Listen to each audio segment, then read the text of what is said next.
Olá, seja bem-vindo para mais um conteúdo exclusivo do Global Fert, o principal provedor de informações sobre o mercado de fertilizantes aqui do Brasil. E hoje nós recebemos para uma conversa o Bruno Hackad, diretor de operações do Fretibras. Bruno, seja muito bem-vindo. Já gostaria de pedir para você contar para quem nos assiste o que é o Fretibras, como vocês atuam. Legal, Juliana, muito obrigado pelo convite, obrigado a todos, um prazer estar aqui. Contando um pouquinho sobre a Fretibras e o que a gente faz e como a gente funciona. Então, a Fretibras tem um histórico até de um pouquinho mais de longa data, aí a gente começou em 2008, em Catalão, no interior de Goiás, e hoje a gente é a maior plataforma online de transportes de cargas da América do Sul. O que significa isso? A gente usa a tecnologia, né, no final do dia a gente é uma plataforma online, para conectar transportadoras e empresas, embarcadores, de um lado, com caminhoneiros do outro. E a gente permite com que essas transportadoras e empresas encontrem esses caminhoneiros de uma forma super fácil, rápida, muito rápido mesmo, de publicação de carga, e encontrar o motorista para fazer os fretes. E do outro lado, o motorista, o caminhoneiro, também consegue, obviamente, contar com a nossa solução para visualizar os fretes que estão publicados e, obviamente, escolher ali o melhor frete para aquele momento dele, para onde ele está, para a rota que ele quer fazer. Hoje a gente tem uma base, Juliana, de 480 mil caminhoneiros cadastrados e validados com a gente, e 12 mil empresas assinantes, e as empresas elas pagam uma assinatura mensal para poder publicar os fretes que elas têm. E aí isso, então, permite com que esse encontro ele é realizado, né, realizado dentro da plataforma, e, obviamente, ele reduz o custo operacional e aumenta muito a rentabilidade, tanto para essas empresas, obviamente, e como para os motoristas, né? Perfeito. Realmente, acho que por ter essa grande rede, né, de tanto do lado das empresas que oferecem, que ofertam o serviço, tanto do lado que adquire o frete, acho que vocês conseguem ter uma visão da logística, assim, como um todo, como está se comportando aqui no Brasil, sendo que a logística rodoviária é a mais importante para o nosso país, né? Basicamente, tudo é transportado por meio de rodovias. Sim, com certeza. E para você ter uma ideia, hoje, em 2020, a gente teve quase 6 milhões de fretes publicados na plataforma. Nossa. Então, é exatamente isso que você falou. Com isso, com esse tamanho, a gente consegue ter muita visibilidade e representatividade até dos movimentos e tendências por produtos, por tipo de região, dos fretes que estão sendo negociados ali na plataforma. Que legal. E você falou, né, de 2020. 2020 foi um ano difícil para diversos segmentos. Como que vocês enxergaram isso dentro do segmento de logística, né? Como vocês foram afetados pela pandemia? Tá certo. De uma forma geral, sendo bem honesto, a gente foi menos afetado do que eu esperava, do que a gente esperava ao longo depois ali de março, começo de abril, a gente estava com uma expectativa bem ruim. Abril, de fato, foi um ano bem desafiador para nós. A gente teve uma queda considerável nos fretes publicados. E aí, depois disso, né, assim, logo depois de abril, começou uma retomada forte de maio em diante, e a gente teve, inclusive, em setembro, o nosso recorde de fretes publicados na plataforma na nossa história inteira. Então, foi bem impressionante, assim, acompanhar, né, essa evolução de uma queda muito grande num período, e aí, obviamente, a retomada disso de maio em diante. Então, sofremos, com certeza, assim como todos os outros setores. A gente, só para você ter uma ideia, a gente rodou uma pesquisa com a nossa base de motoristas, e em cada 5 caminhoneiros, pelo menos caminhoneiros parceiros da Fretibras aqui, foram infectados, né, com coronavírus. Então, 20% é um volume considerável, mas, obviamente, é um setor que é extremamente importante, assim como você bem comentou, então não pode parar, né? Então, a gente consegue ver que essa dependência, né, e essa importância que o setor de transporte rodoviário de carga tem no país, ele com certeza ajudou a garantir que o setor não fosse mais afetado do que vários outros que a gente acompanha por aí. Sim, sim. E no relatório divulgado por vocês, né, no terceiro trimestre, se eu peguei a informação certinha aqui, houve um aumento de 80% nos fretes para o segmento agro. Eu entendo que os fertilizantes se encaixariam dentro dessa categoria. Vocês Perfeito. enxergam também que houve esse aumento para os fertilizantes também? no transporte de fertilizantes especificamente? Perfeito. Na verdade, o que a gente viu foi o seguinte, o setor como um todo, né, agro como um todo, e aí contemplando todos os produtos, Uhum. incluindo os fertilizantes, cresceu 71%, né, de Sim. 2020 em relação a 2019.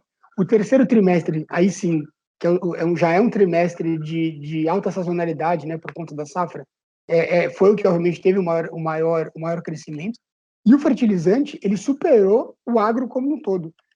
O produto de fertilizantes cresceu 80% em 2020 em relação a 2019 aqui na nossa plataforma.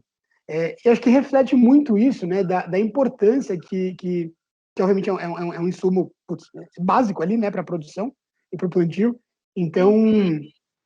eu acho que na minha visão, esse aumento, né, bem representativo dos transportes de fertilizantes, ele reflete muito, primeiro, a baita safra que a gente teve, né, em 2020, Sim. e até mais, né, a expectativa de safra ainda maior, um novo recorde para esse ano agora de 2021.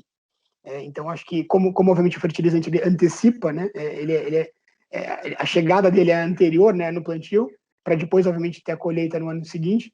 Então, a gente entende que esse movimento ele se traduz muito por conta disso. Você já antecipou minha pergunta sobre a expectativa para 2021 nessas categorias. Eu enxergo, assim, da mesma maneira, né, a gente tem acompanhado que é esperada super safra de soja esse ano, então uma grande produção agrícola acontecendo novamente em 2021, e então a questão do uso do fertilizante, do transporte desse insumo, também a gente espera que cresça, então estamos, alinhados em relação à expectativa para 2021. Com certeza. E assim, a gente, você obviamente sabe muito mais do que eu, mas que 80% desses fertilizantes que a gente consome, eles são importados, né? Hoje ainda tem um peso muito grande na importação do insumo, e a gente consegue ver isso muito claro, até no nosso relatório anual dá para ver bem isso, a questão dos portos, né? E como os portos se comportam nesse sentido. Então, Porto de Paranaguá e Rio Grande, que são os dois portos que a gente viu o maior crescimento no volume de fretes pensando em importação, né? Ou seja, Uhum. fretes que têm como origem essas regiões, a gente viu que o crescimento dele se deu basicamente por conta dos fertilizantes, né? Então, o fertilizante chegando ali pelo Porto de Paranaguá e Rio Grande e, obviamente, sendo distribuído Brasil afora, principalmente Sudeste, Centro-Oeste, que são regiões fortes aí na produção dos agrícolas. Então, é engraçado como a gente consegue ver isso não só no movimento dos fretes em si, mas até em termos de origem, né? E como dá para ver bem claro o fluxo de importação e como ele se comporta, né? Sim, sim, perfeito. Os portos de Paranaguá e Rio Grande, onde tem grandes misturadoras de fertilizantes, e aí eles distribuem para o Brasil inteiro, realmente. Que bacana. Eh, Gostaria que você falasse para a gente, mudando um pouquinho de assunto, ainda sobre questão logística, o que que você enxerga que é o principal gargalo hoje para a logística aqui no Brasil? Boa pergunta. Acho que, obviamente, existem vários, né? Uhum. É, e é até interessante porque isso tem sido cada vez mais discutido e entrado cada vez mais em voga. O próprio risco aí que a gente teve recentemente de greve, enfim, ele traz um pouco disso também. Mas eu acho que, de uma forma geral, se eu fosse resumir, Juliana, eu diria que o principal gargalo, de fato, é a questão da infraestrutura. E aí, infraestrutura, obviamente, é um termo bem amplo, mas aqui contemplando as estradas em si, né? Então, condições das estradas, a segurança das estradas e dos pontos de parada, né? Principalmente quando a gente fala de motoristas, caminhoneiros, de uma forma geral, eles têm uma dificuldade muito grande, condições bem ruins mesmo de local para dormir, de local para tomar banho, de local para se alimentar, querendo ou não, eles acabam dormindo ali na boleia do caminhão mesmo, né? Então, se a gente não dá como país mesmo, né? Se a gente não se preocupa com isso, com melhores condições, melhores formas até de disponibilizar isso para os motoristas, obviamente acaba sendo ruim, primeiro para eles, né, para a categoria, mas segundo para a população em geral. A gente vê que os caminhoneiros eles têm ficado, né, a população cada vez mais velha, né? Eles têm a nova geração não tem tido tanto interesse, né? Os próprios quando a gente conversa com o pessoal mais velho, eles falam que eles não querem, né, via de regra, obviamente existem exceções, mas eles não querem que os filhos sigam essa profissão. Isso se dá muito por conta disso, por conta das dificuldades que os motoristas enfrentam e que é um problema gigante, porque num cenário desses a gente fica sem os motoristas, né? A gente fica sem os caminhoneiros como a gente acabou de falar, é um dos principais, se não a principal forma de transporte hoje no país. Então, tem muitos falado, né? O próprio ministro Tarcísio de Infraestrutura falou bastante sobre as novas concessões que estão sendo feitas, e elas já essas concessões vindo com exigências para pontos de parada melhores e etc. Mas a gente sabe que ainda tem muito caminho a ser percorrido e que isso contribui muito para esse custo, o famoso custo Brasil, que a gente já conhece bastante. Eu gostaria de saber, Bruno, se você tem alguma mensagem final, algum ponto que você gostaria de compartilhar conosco. Legal. Bom, eu queria mais uma vez agradecer o convite e a participação. É muito legal, né, ver o trabalho que vocês têm feito. E acho que assim, o ponto principal é só ressaltar a importância e o nosso papel aqui como